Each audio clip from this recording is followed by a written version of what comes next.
Olá, muito bom dia para você. Seja bem-vindo a essa edição do Record News Rural.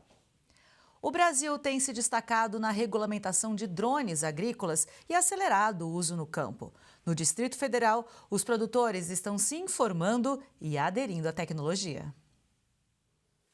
Nesta propriedade na área rural de Sobradinho, são 6 hectares de banana. A principal variedade é a prata. Gerlan é técnico da Emater e atende a chácara há 5 anos. Ele diz que o produtor, nos últimos meses, tem tido bastante dificuldade com as pragas, principalmente a cigatoca amarela. Que é o ataque do fungo da cigatoca, tá? Na fase na folha. Ele começa com essas pequenas lesões, depois ele vai necrosar e vai matar toda a parte de limbo da folha. E quando ele mata, ele reduz a parte de fotossintetização e reduzindo a fotossíntese vai reduzir a produção. Para tentar controlar a doença, na plantação o produtor tem investido no uso de fungicida. E para otimizar o trabalho, o drone está sendo utilizado. O equipamento é de uma empresa especializada que oferece o serviço por safra. O investimento tem valido a pena por causa do tempo gasto para a aplicação e a economia de dinheiro. Numa área como essa de 6 hectares, por exemplo, o drone trabalha em média 40 minutos. Se a operação fosse manual, dependendo da quantidade de trabalhadores rurais contratados, se gastaria uma semana. E segundo especialistas, o custo de operação do drone é ainda menor, uma economia de cerca de 20%. A autonomia de tempo já é significativa. Fora que você vai estar colocando o seu colaborador para estar fazendo uma outra atividade com menos risco de contaminação do químico, tudo mais, a ergonomia dele vai trabalhar mais tranquilo e a eficiência, né? Você vai ter uma eficiência de 100%. Então aí vamos colocar em exemplos de produção. Você gastaria aí 400 litros de água enquanto você vai estar usando 10 litros no drone. Então só por aí você tem uma redução drástica, né? Segundo o Ministério da Agricultura, o mercado de drones agrícolas deu um salto a partir de 2021, ano em que foi publicada a portaria que regulamenta o uso. Há 4 anos eram comercializados cerca de 3 mil drones e hoje calcula-se que existam 35 mil unidades em operação. A portaria exige que os profissionais que utilizam esses drones de pulverização e aplicação de insumos façam um curso preparatório e que os operadores se cadastrem no mapa.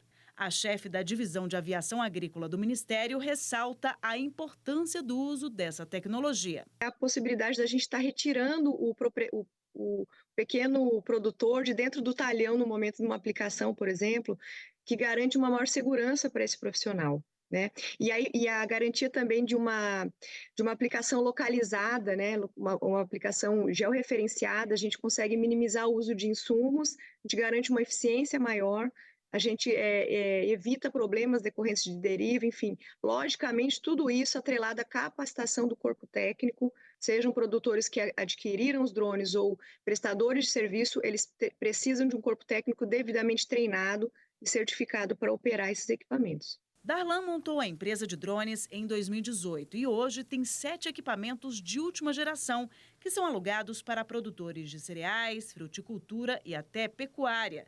Por dia são pelo menos 4 atendimentos em propriedades de todo o país. É algo que chegou para ficar, todo mundo se agradou da eficiência que tem, da necessidade de produzir mais, custando menos, né? Então assim, o drone chegou para mostrar que ele é capaz, apesar de ser pequeno, mas consegue entregar muito. Voltando para a plantação de banana, em que Valdemir trabalha há 6 anos, ele espera que essa tentativa pelo ar salve a produção. Com essa tecnologia aí, eu acho que vai em frente. Vai melhorar. Com fé em Deus. Com o período de seca se aproximando, produtores rurais recorrem à silagem para garantir alimento para o rebanho. Em Morrinhos, no interior de Goiás, um projeto do Instituto Federal aposta em soluções sustentáveis e mais baratas. A produção de carne e leite depende da alimentação adequada dos rebanhos e, em regiões de clima tropical, como o Cerrado, o período de estiagem reduz drasticamente a oferta de pastagem. Para enfrentar esse desafio, muitos produtores investem em uma técnica antiga, mas ainda muito eficaz, a silagem. Em Morrinhos, pesquisadores e estudantes do Instituto Federal Goiano desenvolveram técnicas sustentáveis e rentáveis para garantir a nutrição dos animais durante a seca nos próximos meses. A gente conserva essa forragem que foi produzida no período das águas para ser fornecida no período seco do ano. E essa conservação é via anaeróbica e é uma fermentação. A silagem é preparada durante o período das chuvas, quando há abundância de forragem. O processo começa com o corte e trituração da planta, que depois é compactada e armazenada em silos. Ali, acontece a fermentação sem oxigênio, o que preserva o valor nutritivo do alimento. Na propriedade de 20 hectares do campus, mais de 130 animais são alimentados com a silagem de milho, que já está quase na hora de colher. O principal fator para qualquer silagem que a gente for fazer, independente da espécie que a gente estiver utilizando, é o quê? Tamanho de partícula. Esse tamanho de partícula ele deve ser de 2 a 3 centímetros. Uma boa compactação. A vedação tem que também ser de excelente qualidade.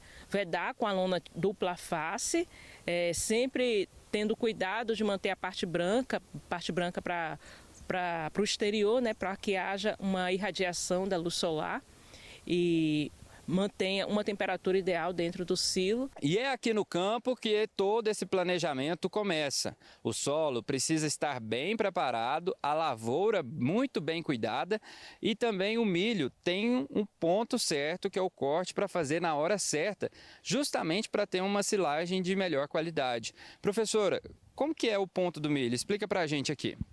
O ponto do milho ideal é quando ele está de farináceo a duro. E como que a gente pode observar isso? A gente observa a linha do leite do grão de milho quando está 50% em linha de leite, que é aquela partezinha branca, aí já é o ponto ideal para fazer o corte. E o custo é um fator importante. Uma silagem bem feita pode sair até 3 vezes mais barata do que a comprada pronta. Além da economia no bolso, o produtor também colabora com o meio ambiente. O processo reduz desperdícios e melhora o aproveitamento da área cultivada. Para a professora Andréia, pesquisas e extensão rural fortalecem o conhecimento sobre o uso de silagem. Professores, alunos e produtores caminham juntos em busca de soluções sustentáveis e rentáveis para o campo. Além de atender o produtor na própria propriedade, a gente começou a fazer os dias de campus aqui dentro do Instituto, onde vem empresas, produtores e alunos, e a gente consegue fazer esse tripé, né? Que seria ensino, pesquisa e desenvolver a extensão, mostrando o que a gente tem feito para os produtores. Um criador de cabras no agreste de Pernambuco decidiu investir em uma nova raça importada da Espanha. Os animais se adaptaram tão bem à região que, mesmo em pastos secos, ganham peso e produzem leite de boa qualidade. O gesto de mostrar a língua é chamado de reflexo de Fleming. É a forma de dizer que identificou fêmeas e quer acasalar. Esse é o bode reprodutor que sozinho cobre as 40 cabras aqui da fazenda de Seu Arlindo, uma propriedade com 24 hectares de extensão aqui na zona rural de Gravatá, uma região do agreste pernambucano com um clima bastante agradável. É aqui que mantém sua criação de caprinos de leite da raça Muciana Granadina, uma modalidade de criação que ele escolheu porque gosta. É uma questão de espaço e de gosto. Sabe? A minha propriedade é uma propriedade média e também porque eu gosto mais da cabra leiteira. Já criei animal de corte aqui há alguns anos, já criei boé, já criei ângulo nubiano, mas essas cabrinhas de leite me encantam, conquistou meu coração. Há mais de 50 anos, ele investe na caprinocultura, 40 deles com uma raça específica, a Sunny. Mas devido a alguns fatores, ele se mostrou muito satisfeito com a nova raça que escolheu. Basicamente, eu passei a criar a Muciana porque é um animal que dá muito menos mão de obra. Então, a raça que eu criava anteriormente, eu criava confinada, então elas só comiam se eu botasse a comida aqui no coxo para elas. Essa raça não, elas são criadas a pasto. Então diminui sensivelmente a utilização de mão de obra. De origem espanhola, a raça Muciana Granadina chegou ao Brasil há várias décadas e adaptou-se bem ao clima do Nordeste. E por incrível que pareça, os animais dessa raça preferem o pasto seco, ganham mais peso e contrariam a lógica. Além disso, os animais dessa raça apresentam rusticidade, baixo custo de produção, melhor sanidade e alta qualidade no leite. Há 2 anos, seu Arlindo introduziu a raça aqui na fazenda. Hoje, já são mais de 40 animais. A produção de leite não é alta. A média por dia por animal é de 2,5 litros, mas a qualidade compensa a quantidade. Nós temos 2 tipos de caseína, né, de proteína do leite, a alfa-caseína 1 e a alfa-caseína 2.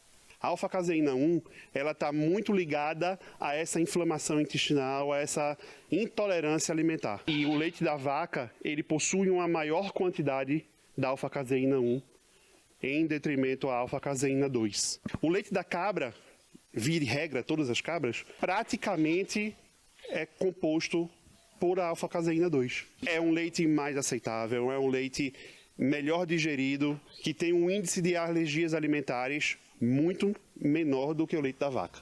Fáceis de criar, essas cabras vivem soltas no pasto e passam o dia inteiro se alimentando ao ar livre. Na volta para o curral ao final do dia, um pouco de ração balanceada as aguarda. As baias de madeira dividem os animais por categoria. As fêmeas lactantes, as que ainda são virgens, outras que estão no cio, o bode reprodutor e os cabritos que, ao serem soltos em um ato instintivo, sabem quem é a mãe e seguem para se alimentar. O bem-estar animal aqui é facilmente identificado na limpeza do curral. Área coberta, os coxos sempre limpos e o piso de madeira ripado com 1 metro de altura do chão, que por sua vez facilita a drenagem dos resíduos e mantém o ambiente limpo, seco e agradável. Assim, as cabras mantêm a saúde em dia e uma produção de leite cada vez melhor. Os preços do café caíram em junho e chegaram ao menor valor desde novembro do ano passado. Os indicadores registraram queda de mais de 20% mês passado. Levantamentos do CPEA apontam redução de 14,4% para o Arábica tipo 6, posto na capital paulista, com a saca de 60 quilos atingindo R$ 2.126. Desde o dia 18 do mês passado, este indicador opera abaixo dos R$ 2.000, fechando o dia 30 a R$ 1.834 a saca, um recuo de 21,5% no acumulado do mês. Para o Robusta, a média do tipo 6, peneira 13 acima, a retirar no Espírito Santo foi de R$ 1.256 a saca, queda de 18,4% sobre a média de maio e a menor desde junho de 24. No dia 30, este indicador fechou a R$ 1.105, acumulando baixa de 20,75%. Segundo o CPEA, as geadas atingiram algumas regiões. O norte do Paraná foi o mais afetado e pode ter perdas expressivas para a safra a ser colhida em 2026-2027. Em São Paulo e Minas Gerais, os impactos foram pontuais. Estas praças ainda estão colhendo o café arábica da temporada 2025-2026. Começou ontem em Campinas, no interior paulista, o maior encontro sobre cooperativismo agrícola do país. O evento discute também os desafios para o agronegócio. O CC Agro é um ecossistema que reúne muitos acessos ao mercado do agronegócio. Grandes protagonistas dessa agricultura brasileira estarão reunidos aqui no Congresso Conecta Agro. Top farmers nas culturas de soja, milho, algodão, cana e café discutem os desafios desse setor. Como lidar com juros tão altos e com baixo crédito no mercado. Esses serão um dos assuntos que nós vamos ver dentro do palco do Top Farmers. Nós teremos também o nosso Encontro Nacional dos Cafeicultores acontecendo aqui durante esses 3 dias, para falar sobre como a cafeicultura precisa se preparar para todos os momentos que esse agricultor está vivendo. O Encontro das Cooperativas Agropecuárias traz todos os presidentes e diretores das cooperativas para esse ecossistema. E nós teremos também o nosso Megapec. Grandes pecuaristas estarão aqui discutindo sobre integração lavoura, pecuária, floresta. Nós estamos aí com muita expectativa sobre tudo o que vai acontecer, todos os profissionais que vão trazer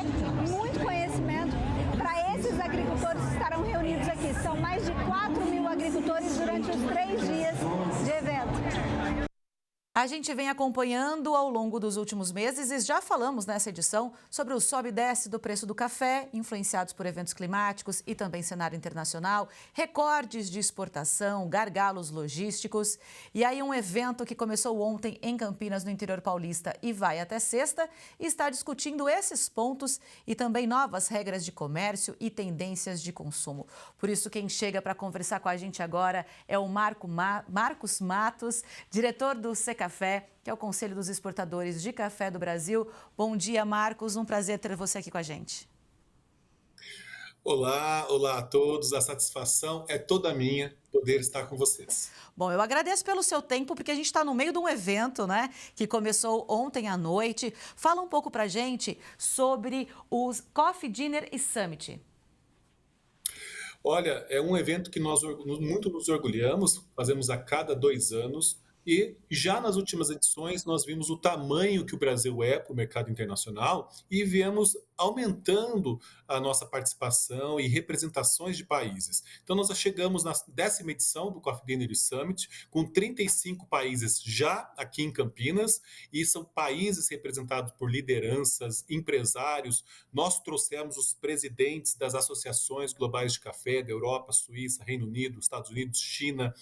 Nós conseguimos trazer os donos das empresas, quem toma a decisão, quem faz investimento de bilhões de dólares na cadeia produtiva no mundo, a indústria global. Nós teremos a vice-presidência da Starbucks Global, teremos os donos das empresas NKG, Sucafina, os executivos principais da Dreyfus, Econ, Eisa. Então nós reunimos a cadeia produtiva global para fazer a promoção da imagem do café do Brasil, mostrar o nosso compromisso com a sustentabilidade e o Brasil, obviamente, líder absoluto nesse mercado. Marcos, são vários os temas a serem discutidos. Muito vai se falar de presente, mas também de futuro. Sem dúvida, nós temos 2 dias inteiros de painéis de debate. Nós temos painéis sobre a sustentabilidade e, para isso, nós temos que contar com as pessoas mais importantes que fazem sustentabilidade, como a presidente da Embrapa estará conosco, os industriais europeus estarão conosco, e nós temos também discussões das novas regras ao fluxo do comércio. Todas as associações globais que eu mencionei, de todas as regiões do mundo, nós estaremos num painel discutindo os impactos da lei de desmatamento, todo o Pacto Verde na União Europeia, as tarifas dos Estados Unidos. Estamos montando um grupo de trabalho com o negociador brasileiro, que é o embaixador Fernando Pimentel, que estará num outro painel chamado Painel Geopolítico, para discutir essas tensões geopolíticas no mundo e como a gente transforma todos esses desafios em oportunidades. E nós temos também um painel muito importante dos políticos brasileiros, o governador de Minas Gerais, Romeu Zema, a Frente Parlamentar representada por Arnaldo Jardim, governo do Espírito Santo, né, grandes nomes debatendo o futuro do agronegócio. Lembrando que os CEOs do café, os donos das empresas, também estarão no painel desses grandes tomadores de decisão, num painel de abertura que nós teremos no dia 3 de julho. Portanto, todos os lados da cafeicultura estão sendo debatidos, pessoas que tomam as decisões. É muito importante isso, né? Porque um evento como esse, ele reúne, como você muito bem disse, quem planta, quem produz, quem vende, quem compra, quem regulamenta. Então, ali é que são discutidos todos os elos, né, dessa cadeia. E por isso que é importante todo mundo, é o que eu sempre digo, todo mundo estar na mesma página, né? Todo mundo sabendo o que está acontecendo. Com certeza, passamos já de 1.000 pessoas, vai dar 1.100 pessoas, faremos uma transmissão ao vivo dos painéis, para que muitos possam também acompanhar, claro, e os temas estão sendo endereçados, o que é sensível para o agro brasileiro. O Brasil que, por meio da sustentabilidade e da promoção da imagem, tem agregado os dados nos dados das exportações. Embora a gente tenha volumes mais baixos por estarmos numa entre-safra, nós mostramos um aumento dos cafés diferenciados, cafés de qualidade, cafés com selos e normas de sustentabilidade. Ou seja, nós estamos mostrando o Brasil preparado. Claro que temos que negociar, respeitar a nossa legislação, a nossa soberania nacional, mas a nossa parte está sendo feita ao mostrar o Brasil, a mostrar a ciência, e muitos dos projetos de sustentabilidade, como balanço de carbono, a nossa plataforma para o cumprimento da lei antidesmatamento da União Europeia e tantas outras ações que nós fazemos estão sendo devidamente apresentadas para os nossos importadores. É isso que eu ia dizer, né? Que são discussões fundamentais também para o regulamento da União Europeia para produtos livres de desmatamento. A gente está acompanhando essa discussão, essa evolução. Também as novas regras do comércio em tempos de ESG. Então, um assunto muito pertinente para ser discutido nesse momento. Exatamente, por isso nós colocamos esse grande título, né? O futuro do fluxo do comércio, protagonismo e liderança dos cafés do Brasil. As pessoas corretas vão estar aqui e é o momento da cadeia se unir. Então eu sei que nós temos eventos paralelos acontecendo numa mesma cidade de Campinas, mas o Brasil tem que aprender a se comunicar, a se organizar e demonstrar a sustentabilidade para quem realmente interessa, que são as autoridades, os empresários da cadeia produtiva. Esse é o momento de união. E aí o evento também, você falou muito de responsabilidade socioambiental, né, de sustentabilidade. O evento é feito pensando nisso, também segurança alimentar. É importante quando a gente fala que esse evento é carbono zero. O que isso significa?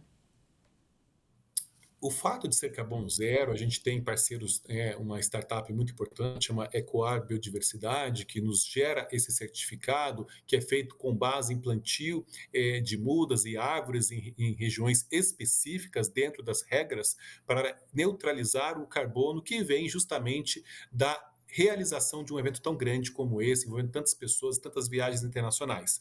Mas isso também está dentro da nossa grande estratégia de carbono, porque estamos há vários anos demonstrando o café carbono negativo, ou seja, mais sequestra do que emite carbono, tanto para o café arábica, tanto para o café conilon. Fizemos todo o estudo científico com o professor Serri, da Exalc, USP, com o Imaflora, fizemos publicações em revistas científicas e fizemos um estudo demonstrando que existe viabilidade econômica financeira para uma plataforma de crédito de carbono. Isso que será anunciado aqui no Coffee Dinner com os nossos parceiros Stonex e Alcott. Então, nós estamos fazendo a nossa parte em gerar uma oportunidade para os produtores, fortalecer a imagem de sustentabilidade dos cafés do Brasil e nos antecipar às novas regras, porque também tem uma nova regra sobre um imposto em cima do carbono emitido na União Europeia que está previsto entrar produtos agropecuários no futuro. Estamos nos antecipando e com a ciência demonstrando que somos carbono negativo.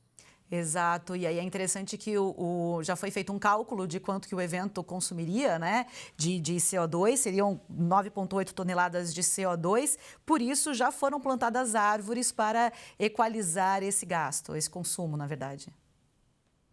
Corretamente, e estando em linha com toda a nossa estratégia do carbono para a cafeicultura brasileira.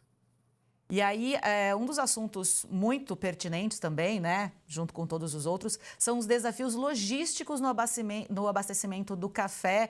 Esse assunto vai ter destaque. A gente recebe todos os meses e divulga todos os meses aqui que muito mais poderia ser exportado se não tivessem esses gargalos. Um assunto pertinente para o momento.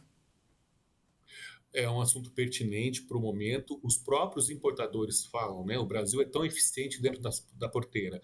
Pode avançar na produção. O desafio são as anomalias climáticas que têm realmente nos impactado há várias safras.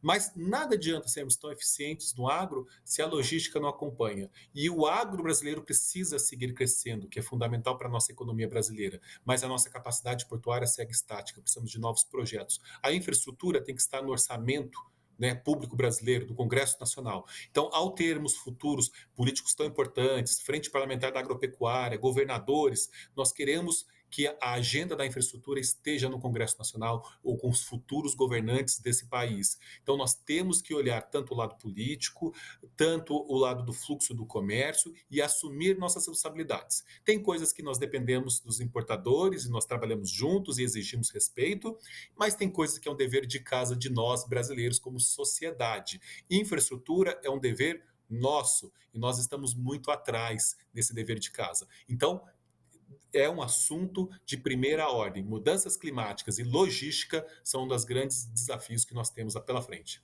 É isso que eu ia te perguntar, né? Quando a gente fala de desafios climáticos, claro que a gente pode se preparar, mas não consegue prever ou antecipar muito o que pode acontecer. Muitas vezes nós somos pegos de surpresa, por isso que tem toda uma tecnologia, toda a pesquisa envolvida nisso. Já os gargalos, quando a gente fala de distribuição do grão, de exportação do grão, isso já é algo que poderia ter sido feito, poderia estar sendo feito. Então é algo que a gente consegue controlar de uma certa maneira.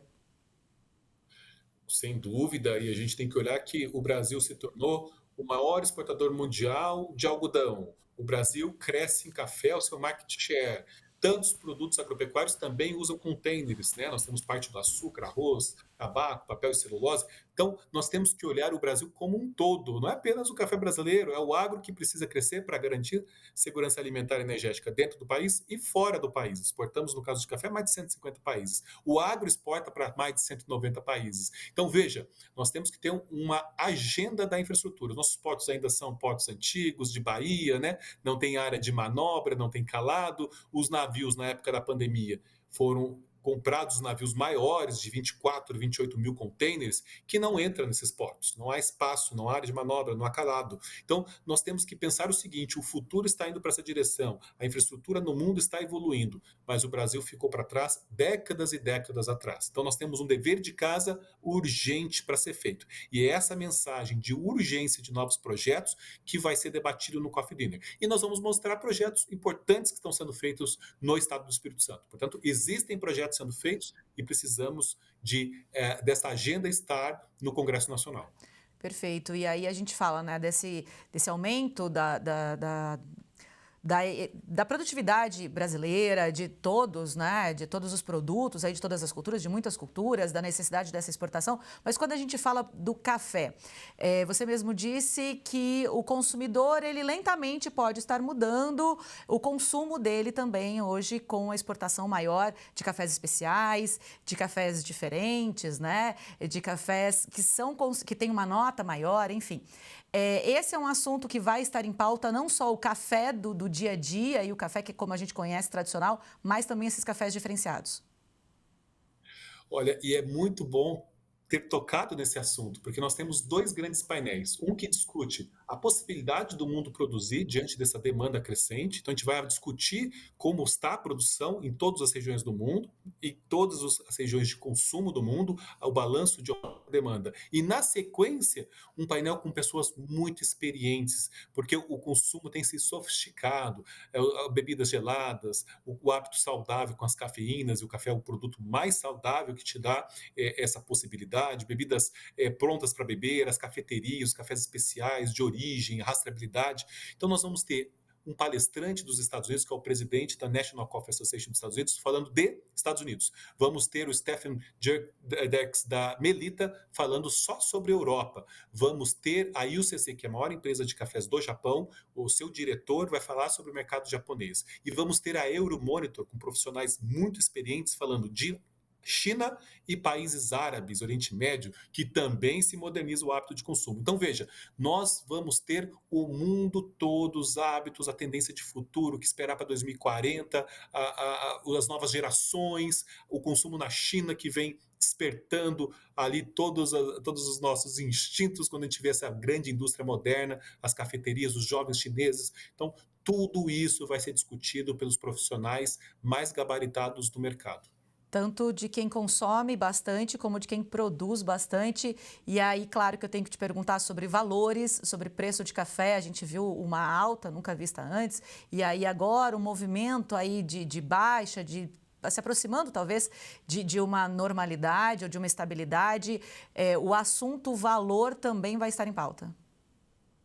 Também vai estar em pauta, nós temos os CEOs globais discutindo essa questão, o abastecimento, o preço de café, os mercados consumidores, as novas regras ao fluxo do comércio. Sabemos que o Brasil está em período de colheita, por mais que tenha seus desafios, principalmente no Arábica, uma queda em relação ao ano passado, mas o Conilon produzindo mais. Então, existe esse café entrando no mercado. E a gente sabe que aqueles preços mais altos que atingimos há meses atrás, né, de fevereiro até maio, a gente sabe também existia um componente de especulação nas bolsas, né, com fundos envolvidos nessas operações. Então, a gente sabe que os preços ainda estão em patamares competitivos, se a gente comparar com o custo de produção que a gente tem hoje, tanto para o Arábica e principalmente para o Conilon. Temos uma pressão hoje sobre os preços, porque o USDA, o órgão norte-americano, divulgou projeções de safra muito boas para os cafés robustas do Vietnã, Indonésia, cafés arábicas, no caso da Colômbia, mas a gente sabe ao mesmo tempo que o clima nos surpreende e ele pode mudar a qualquer momento.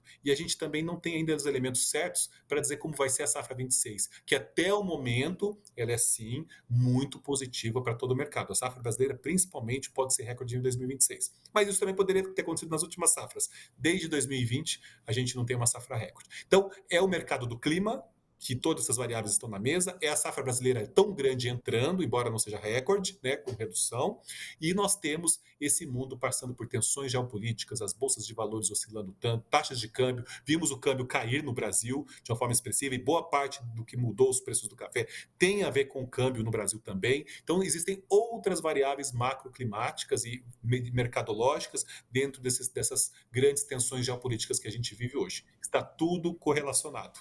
Perfeito, Marcos. A gente segue acompanhando tanto o mercado, futuro, presente, como o evento. Nos próximos dias a gente traz também conteúdo sobre o Coffee Dinner and Summit. Muito obrigada pela sua presença.